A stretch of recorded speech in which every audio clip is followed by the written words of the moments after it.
With all the niceties that are going on between Steph Curry, Klay Thompson, and Chris Paul, everyone's now saying the right things, okay? So Chris Paul gets traded to the Golden State Warriors. Now, these are longtime bitter rivals that now have to team up. Let's listen to a little Chris Paul, can we?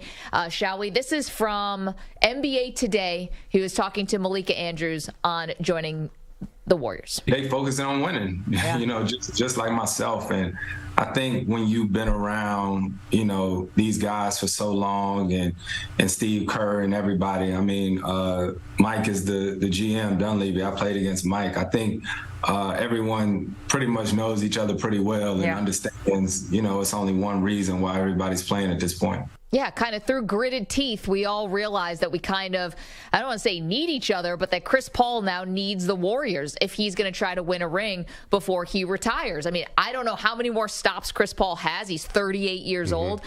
Steph Curry said, quote, everybody's going to talk about the age, but it's on us to put that all together and figure out how all the pieces work. Here's the thing. Chris Paul is joining what is basically a dynasty in progress.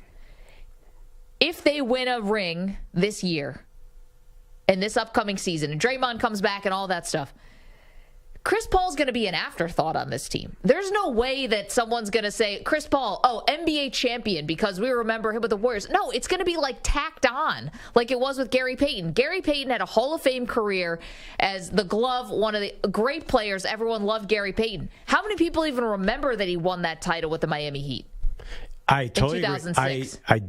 The Gary Payton, the ring doesn't even count to me. You know how I can discount any ring? Yeah. He scored 7 points a game that year, though. Chris Paul, first of all, is going to do more for this team. This is not ring chasing in the traditional sense because there's no way the Warriors are mid-dynasty. How is this mid-dynasty? This is as close as we have right now, the Warriors, to an ongoing dynasty. Now, you know how I feel about the Nuggets. I think the Nuggets are the next dynasty. Wait. This is 1 year past dynasty. There's no way. First of all, how can you go ring chasing? You're leaving a better team to go to a worse team. Phoenix is by far a much better chance of winning the title next year. He didn't have a choice. They traded him away and he couldn't resign. That's not ring chasing. That's sort of just being. The Warriors are going to need him to contribute if they have any chance here, because they're just not that good a team. Kevin Durant's the ultimate ring chaser, right? Or bandwagon jumper. Yeah. Bandwagon jumper is a better word. Yeah.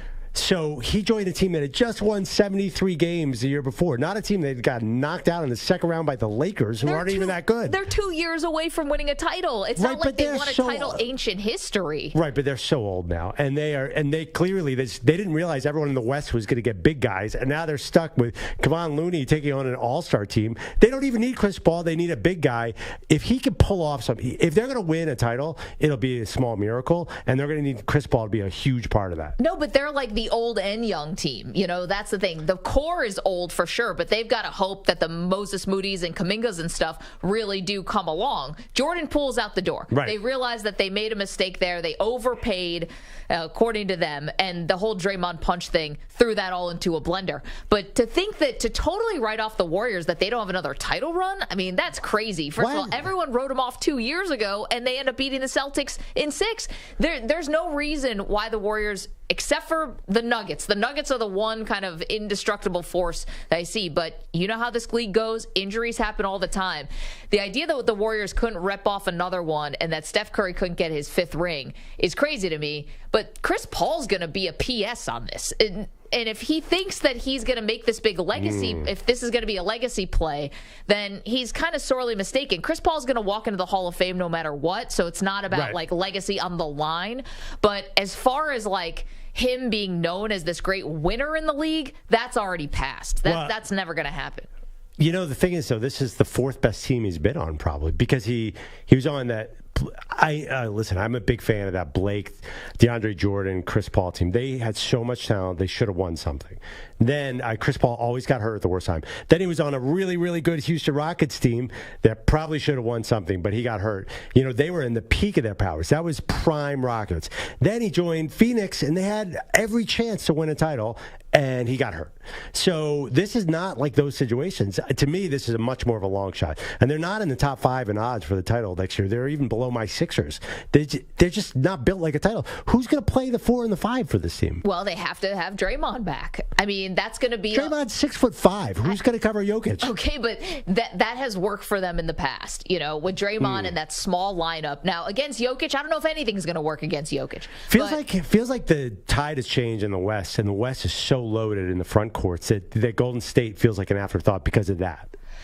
I think that they're not an afterthought. See, that's where you and I are going to disagree. I see what the Vegas odds say, but that's also a reaction to, maybe Phoenix making some bigger moves and stuff like that. I still see the Warriors. How are you going to go against the pedigree? How are you going to go against the championship experience? You can't discount it. What I'm saying is I don't think that Chris Paul is going to be the one who is A, going to be the difference maker, or B, get any credit if they do win another title. I think they're going to need, first of all, one of the reasons that they weren't great in last year's playoffs is when Steph Curry comes out, it's a disaster. So maybe Chris Paul will play a key role in that second unit. Gary Payton scored 7 points a game in the championship year and 5 the next year. Yeah. He's going to have to do more than that if this team is going to be good. Yeah, Gary Payton the second. No, Gary Payton on the Heat. On sorry, the Heat. I might have said the wrong team. Sorry, Gary Payton, the guy we're comparing him to, was a bit player on that Heat team. Chris Paul, if they're going to win a title, don't you think Chris Paul has to do more? I think that's maybe a fool's errand at this point because you basically want Chris Paul on ice until the playoffs start to begin with. What's been the whole thing you just talked about? Chris Paul got so close and so close and then could never do it, and health was mostly the reason. So I just find this interesting, and you're also trying to fix your chemistry stuff, so you're going to bring in a guy who everyone has spent the last decade having this big rivalry with. Now, it's sports, people move on, they get on the same page. They are older, they can handle these press conferences easily. So Klay Thompson, though, had a really interesting quote about this, where he said to The Athletic that I think Chris Paul is going to add a calming presence and leadership component that we need. I know Steph and him have a long history together, being both from North Carolina, but for me, it's going to be a smooth transition. The Warriors need leadership from Chris Paul? Why? This should be the team where leadership should be a no-brainer. I mean, this is the Memphis Grizzlies who are looking for someone to emulate. Now they have Marcus Smart, I guess, who they'll follow. But it's this is a team that should be 100% fine with leaders everywhere. And Draymond, if they do bring him back, is such a wild card. And a lot of it is him and Chris Paul who didn't get along. I mean, Chris Paul and Steph Curry have a long rivalry, Klay said, even going back to the North Carolina days. Well, Steph Curry went to Chris Paul's basketball camp. And he didn't say rivalry. He said that they've played against each other a long time. Well, I think generally what people believe about the Chris Paul-Steph Curry thing is that there was a moment where Chris Paul is about 4 years older, I think, than Steph Curry. He was already in the league for 4 years when Steph got drafted. Yeah, Steph's 35 and Paul's 38. Okay, so maybe they're 3 to 4 years. 3 to 4 years, right. So they grew up right around each other and obviously knew each other. And basically, when the time came, it was supposed to be Chris Paul's time to win a title when it came to the Clippers, right? In his Lob City, as you mentioned, fantastic with Blake Griffin and your boy Doc Rivers and DeAndre Jordan. And then it didn't happen because Steph came in and snatched it. Yeah.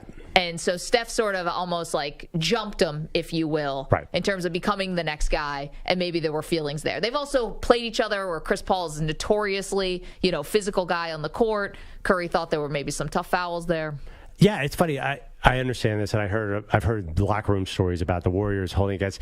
But does Curry get involved in that way, or is that a Draymond thing? I feel Curry's the petty king. Don't let him fool you. He's got the baby face, but he's keeping receipts on everything. Yeah, but I feel like Curry kind of thinks he's above. I don't think Curry directly compares himself to Chris Paul. I think Curry's competition is LeBron. I don't think, but also they have very different styles of play. Curry's bomber from 50 feet, where Chris Paul's still holding on to the mid-range game. Yeah, I don't see anything. I see this as easy. I think that leadership comment, is that a reflection of last year's drama with Draymond and Jordan Poole? It has to be, right? About the leadership? Yeah, about saying calming everything down. Calming everything down, because you bring up a great point. A team this old should not need leadership help, but I think maybe that's what Klay was referencing. Okay, so Chris Paul, if he was there, would have kept Draymond Green from punching Jordan Poole in the face? I don't think so. Well, I think Draymond's the main, he's the guy who's there. Well, no, I think they're getting the immature Jordan Poole out of the building and getting Chris Paul in this place. I don't think it's a reflection of Draymond. I think it's everything you hear about Jordan Poole is he wasn't a thorough professional as a basketball player. So now you're getting a guy who is professional, might be really old. So I think when I heard that comment, I immediately thought of Draymond and Jordan Poole. I mean, this team, I don't see how this comes together. If he was ring chasing, Maggie, he would join. He'd stay with the Suns. He'd try to get to Denver, maybe the Lakers, maybe the Celtics.